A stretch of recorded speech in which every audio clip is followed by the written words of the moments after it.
Okay, sounds good.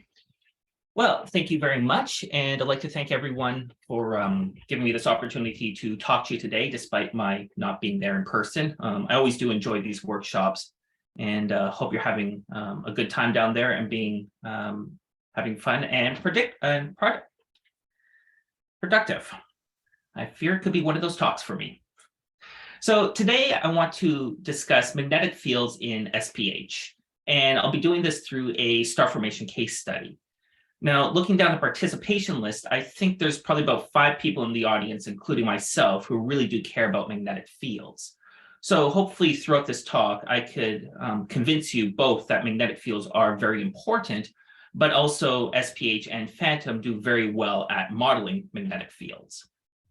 Now, before I really get into this, I want to do a bit of a numerical comment and offer an apology. So back probably a year or a few ago, I made a commit to Phantom with the best of intentions, but I think it unintentionally made a lot of your lives a little bit more difficult. And it has to do with DT max. So this is a nice value you put in your input file. And what you guys expected was a nice straight line. For all of time, DT max is the same. Now, since I'm modeling star formation, a constant DT max is not useful for me. And this is something that I require for my personal simulations. And we can really see it like this when you model the evolution of the maximum density with respect to time. And we could see how you hit a certain point, and then we basically jump, 6 orders of magnitude within a few years. So a constant DT max is not efficient for me. So I've written in this the ability for it to decrease as a function of density. But since it was there, I also decided to put it in as a function of wall time, because for computational efficiency, because we have wall time limitations, power failures, the code can crash, we never want to go too long between dumps. And I had initially 12 hours, then a 24-hour limit. And if your dumps were too long between then, it would automatically change DT max for you to optimize efficiency and prevent against some of these issues. But that was causing a lot of issues with several of your analyses. So for that, I do apologize. But now I've gone and as an open pull request, I've kind of made the best of both worlds of this. We still should have this ability to benchmark and have these restart or the decreased DT max to prevent against failures and crashes. But we know you want the a constant DT max to making videos and making your analysis much simpler. So what I've now done in this open pull request is it does change your DT max, but that's only under the hood. And if we do need to change it because of wall time limitations, then it'll create something called a restart dump, and it will not increment the number until you reach your full maximum DT. So hopefully this will satisfy you guys. It'll make everyone's life simpler with this, and it will also prevent against failures. And as a brief example of what this should do is you can set your DT wall max. The pull request has a 24-hour default limit. And as some of the standard output here, I want to highlight these points, which will inform you how DT max is changing on the internally. And we can see in the blue, we still have our normal output files that are sequentially numbered. And in between, highlighted in green, we have these restart dumps. And it's always with the exact same name. So this does not cost you any more memory. So hopefully you can make use of this to ensure against failures. And hopefully this will also keep your life a little bit simpler when you're doing your analysis. And given that this is a workshop, please feel free to discuss this. Let me know what defaults or what changes you would like, or feel free to make them yourself. So hopefully this will satisfy everyone. And again, I apologize for any inconveniences I might have caused. Now, on to magnetic fields. Now, magnetic fields should be a bit of an obvious motivation when we're studying astronomy. if we just look at this image from the Planck collaboration, we see that magnetic fields permeate star-forming regions. If we look on smaller scales, we see these nice hourglass magnetic field structures as per Quan et al. And if we actually go down to disks themselves, we still see that they're magnetized. So as long as we're discussing or modeling some sort of astrophysical phenomena, we really should be including magnetic fields. And a lot of times this feels like I'm kind of bashing my head against the wall, as there's maybe 10% of the audience that agrees with me on this, or at least agrees with me to the point that actually models it themselves. But I would like to try and convince you again that we should be doing this, and it is fully within Phantom, and we are fully capable of doing it. Now, if we just look at the continuum equations, this represents the full radiation non-ideal magnetohydrodynamics equations.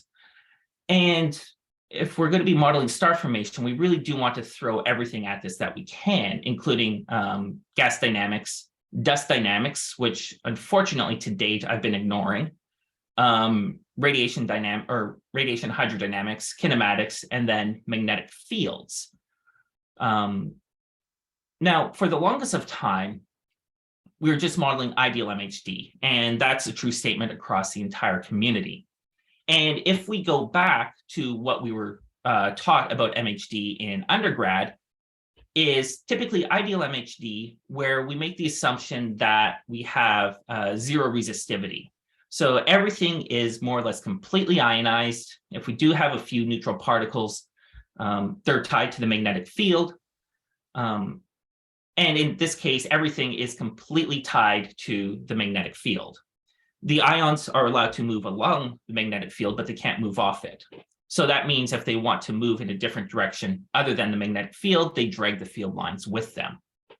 And as a nice example from Price and Bate 2007, if we just start with a sphere, let it collapse, and give it some rotation and then let it collapse, we see that if we have a weak magnetic field, then it really does efficiently drag in your magnetic field lines with it.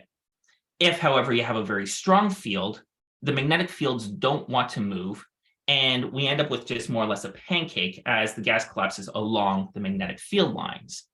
So we do know the large-scale behavior of the magnetic fields, and because we do have this nice pinching and the hourglass shape, we're already starting to reproduce what some of the observational features are. Now, I do want to take a sidestep at the moment and to elaborate on something that Daniel briefly commented on the other day. But when we model magnetic fields, unlike most other SPH simulations and other SPH problems, we absolutely need to include boundary conditions. If we don't include boundary conditions, best case scenario, the code will just blow up and we know we made a mistake. At worst, it'll actually run to the completion, but it'll give us a wrong answer. So boundaries are absolutely needed. And in most cases, what we've done for the previous example is we take a sphere we care about, embed it in a low density box we don't care about, and then make the box itself periodic. And that works normally quite well. But how big does this boundary need to be? How big does that box need to be? And for legacy reasons, we're easily able to say twice the size of the sphere. But then a few years ago, I started a new study with Ian Bennell on colliding clouds. And we wanted to do something different and have them impact at not head-on angles. So what sort of boundaries do we need on these clouds? And what we found was choosing boundaries a priori was very, very challenging. So if we take a look at the left-hand model, we have a very big box, and we see a bunch of stuff in the middle, which is reasonable, and nothing else really stands out, which in this case is actually good. If we look at the right-hand panel, we actually see magnetic field enhancements at our boundaries. So in this case, we actually chose boundaries that were too small, and these boundaries are artificially affecting our results. what it turns out is when we model cladding clouds like this, at the impact point, we do get a magnetic shock wave emanating from it. And this propagates much, much faster than any hydro wave. And if our boundaries are too small, it'll cross the boundaries because of periodicity, self-interact with itself, and that's what gets us this this magnetic field enhancement. So unfortunately, if we make a mistake on choosing our magnetic boundaries, then we do have numerical artifacts. So to solve that problem, I've created dynamic boundary conditions, which will be introduced to Phantom, hopefully in the near future, shortly after we submit our paper. So now that I've commented on the importance of boundary conditions, alleviated your fears because we can dynamically determine what they need to be, let's go back to ideal MHD and the some of the actual behaviors of magnetic fields themselves. So we know we need boundary conditions, and we know what ideal MHD is. But is ideal MHD good enough if we're going to be modeling star formation? Now, if we're modeling a solar atmosphere, then we have a fairly high ionization rate and we should be fine. But molecular clouds are very weakly ionized, which means that a total ionized model is really a poor description. So this is where we enter non-ideal MHD. And in this scenario, most of our gas is neutral. And because it's neutral, it doesn't care about the magnetic fields at all, as I have demonstrated here. But we will have some ionized particles, and their behavior will depend based upon the magnetic field strength as well as the gas density. And we can break these into three regimes, which are known as ohmic resistivity, the Hall effect, and ambipolar diffusion. So we can see with the ohmic resistivity that nothing is tied to the magnetic field lines. All the ions and electrons and neutrals are free to move around at will. In the Hall effect, we have the electrons are tied to the magnetic field lines, and the ions and neutrals are free to move around. And with ambipolar diffusion, both the ions and electrons are tied to the magnetic field, and the neutrals are free to move around. Now, we will have some drift and interaction between the particles that are and are not tied to the magnetic field lines, and the different behaviors is represented through these different terms.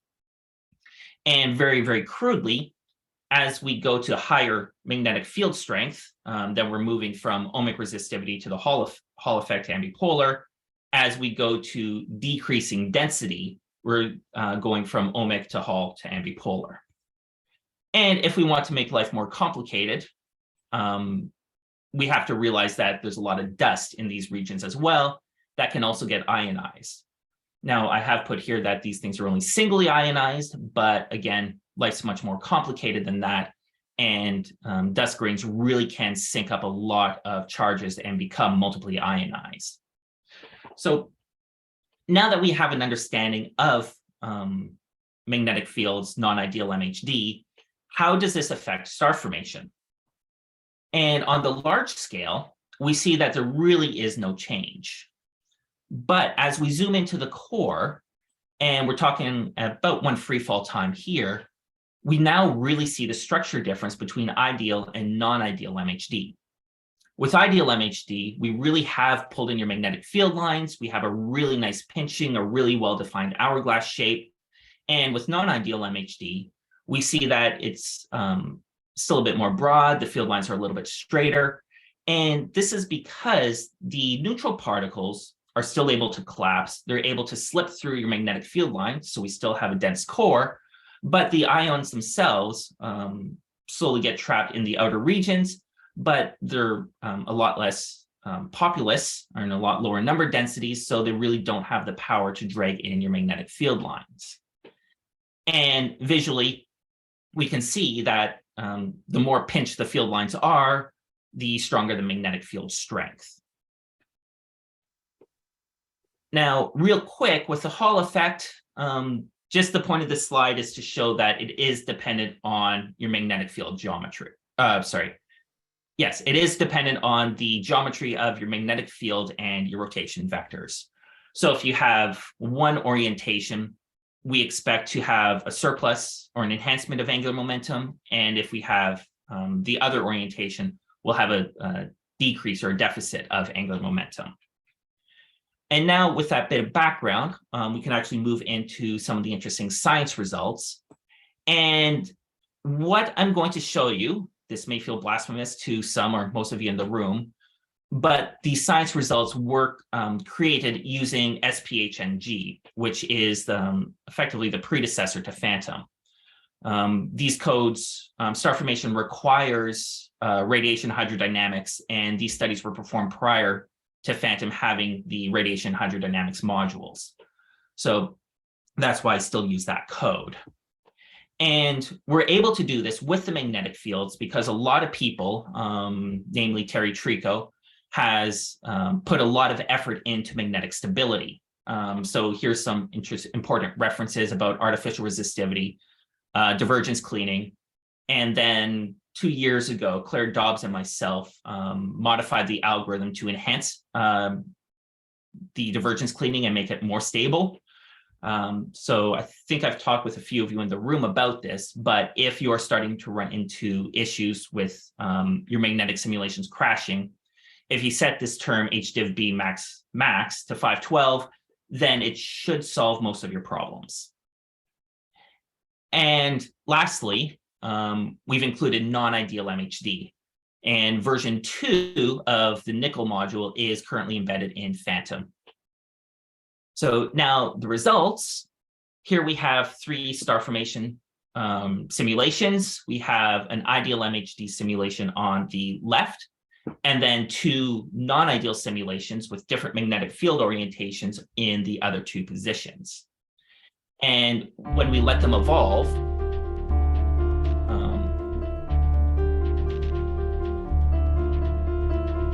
we can see that they start out very similar, but I guess that's a little bit of a red herring, because as soon as we zoom into the formation, we see that they're already starting to look and evolve differently. Now we'll just flip through the different temperature or the different properties of the gas, and we can see that even at this very early time, that the gas behaves very differently depending on whether we're using ideal or non-ideal MHD and the orientation of the magnetic field. And importantly, you just saw the formation of a disk, a fairly large disk, about 30 AU or so, and it has actually formed before the star is formed. We're still in the first hydrostatic core phase, and we've already got a fairly large disk there. Now, at this stage in the video, we've already formed our star, and the left-hand video with the ideal MHD has actually formed a small stellar core outflow, which unfortunately our other 2 models have not. Now, as we just keep evolving this a little bit longer, we can really see the differences between the 3 models depending on what our included physics is. And we'll just keep playing around with this.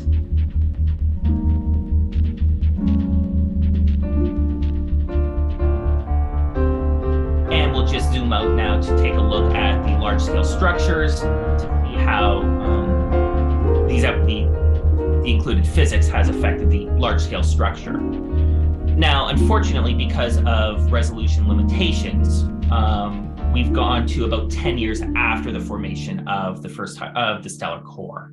So these do end very, very early on. Now, the main motivation to study this was to determine disk formation and where does a disk form. So from those models, and I've thrown in a purely hydrodynamic model for good measure, what we see is no disk forms on the pure ideal MHD model, which was known for quite a while and was coined as the magnetic braking catastrophe. And that was simply rotationally supported disks do not form in the presence of strong ideal magnetic fields. And we know there was a problem with that because observationally we see them.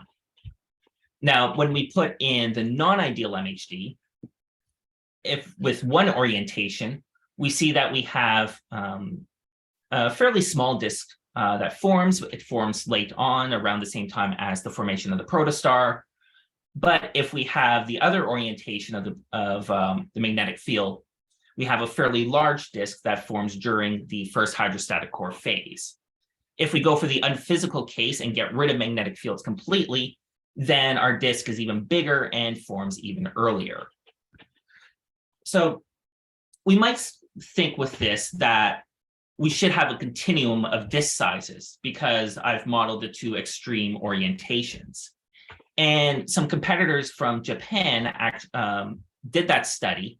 And what they found is as they varied the orientation of the magnetic field with respect to your rotation axis, that it didn't do too much for the angular momentum or the quantity of the angular momentum in the core. So what they found is if they had very misaligned or anti-aligned or mostly anti-aligned vectors, then you had a reasonable amount of angular momentum in the core, which means you should form a disk. If you're aligned or mostly aligned, then there's not much angular momentum within the disk or not much angular momentum in your core, and you should get no disk. And that is, so from their conclusions, they actually suggested that we have more or less a bimodality of disks. Either we'll get large ones or small ones. So this was a lot of the conclusions we get from magnetic fields from modeling non-ideal MHD. Some other studies had previously suggested if you put in other processes such as turbulence, then we can recover the disk. Ben Lewis and I performed a study a few years back, and we disagreed with that statement. And when we included subsonic turbulence, we showed that we still must include non-ideal MHD if we want to form a disk. So what we've done to date, or what I've previously showed you, is all high resolution simulations of high resolution simulations of isolated star formation. Now, as we all know, stars do not form in isolation. Star forming environments are large and they're turbulent. So what we really do need to do is try and model this in a star forming cluster. And following along from the simulations of Matthew Bate et al., just from Matthew Bate, we've run a couple of these simulations. So we're starting out now with 50 solar masses of gas, and we have threaded it with magnetic fields. So for this comparison, we have strong non-ideal magnetic fields on the left and a pure hydrodynamic case on the right for comparison. And when we run these models, we see very early on that the large-scale structure already looks different. And as stars start to form, again, the structure is very different between models. And I'd like to remind you that the only difference between these two simulations is the presence of magnetic fields. Both of them start with the exact same turbulent velocity field. Now we're zooming in, taking a closer look at the individual stars that have formed and their disk systems. And in both cases, we do see reasonably large disks have formed. But in general, the large-scale structure is quite different between both models. And we'll just zoom back out. And we can see that the gas structure for the magnetic field case is fairly smooth, fairly regular, with a nice single filament down the center. Whereas the hydro case is much bigger, much more fluffy, and we do have a few different filaments that have formed. When we look at in terms of the total stellar mass, theory would suggest that the stronger the magnetic fields, the less mass we have in stars because we have more magnetic support. And when we start on the right-hand model, we'll look at the bottom row. we see with the green line that the hydrodynamic model is the one that has the most gas in stars. And then we see with these two colored lines that the weak magnetic field line has still quite a bit of mass in stars. As we go to stronger magnetic field, we see the amount of mass decreases. As we go to stronger magnetic fields again, the mass decreases again. As we go to stronger magnetic fields again, now the mass jumps up to the second most stellar mass models in our simulation. So this unfortunately thank you. This unfortunately breaks the trend, but this is a result of the magnetic fields being strong enough in this case that they make very well-defined filaments that actually enhances the gas flow onto the stars. What we should really do is rerun a suite of these simulations, just using different initial turbulent velocity fields. But since these models take about 2 years to run, that's unfortunately not feasible.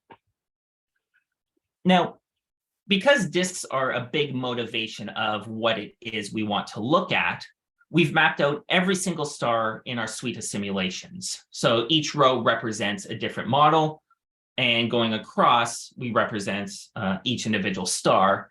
And the takeaway from this is that we do get large disks forming in every single model, though that includes models that were initialized with strong ideal magnetic fields.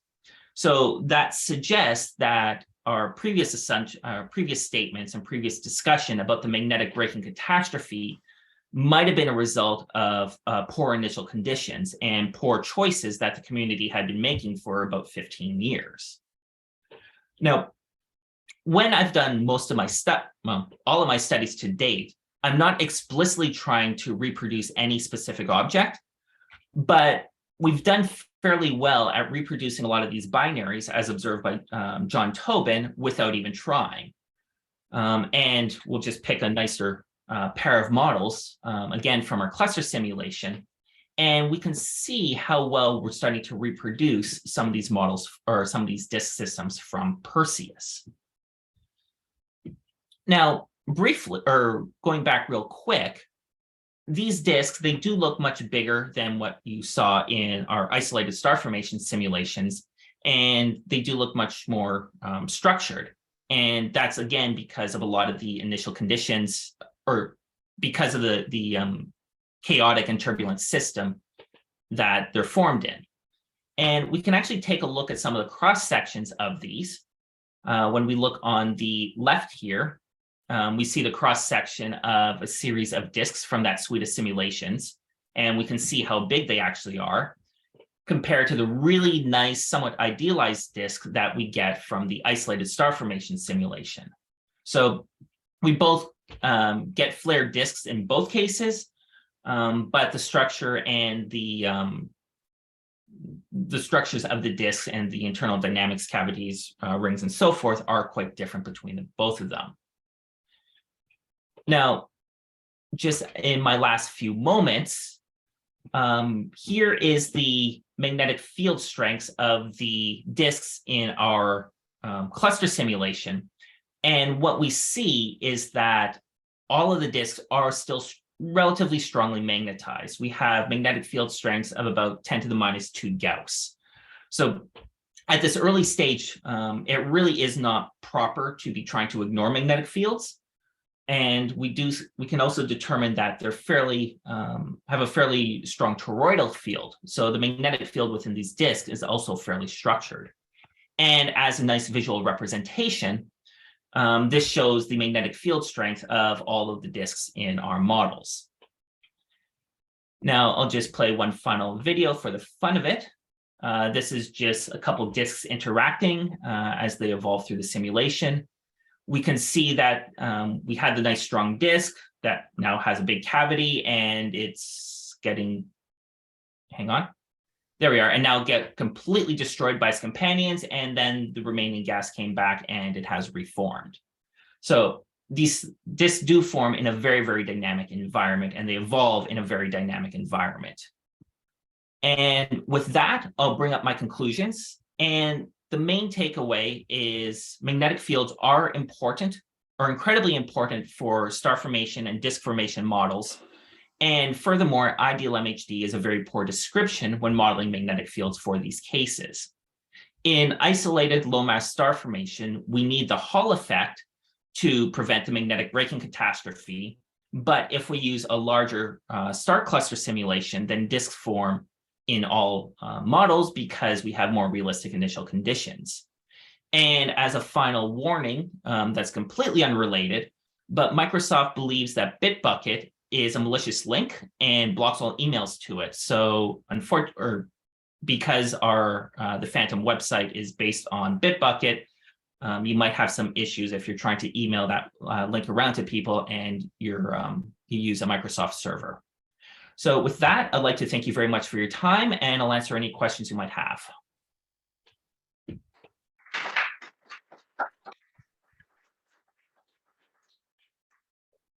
Thank you for the great. It's working. Yeah. Thank you for the great talk, James. Does anyone have any questions?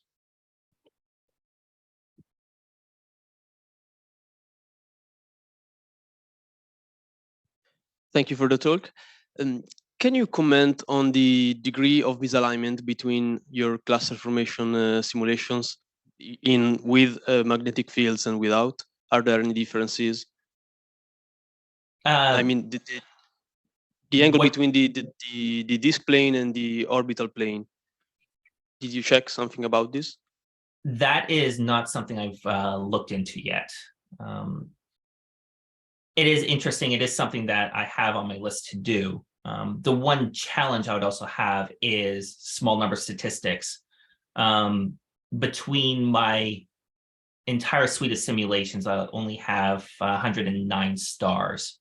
I do have a lot of multiple systems, but it would be challenging to get any sort of meaningful statistics out of that in terms of disk alignments. Okay, thank you very much.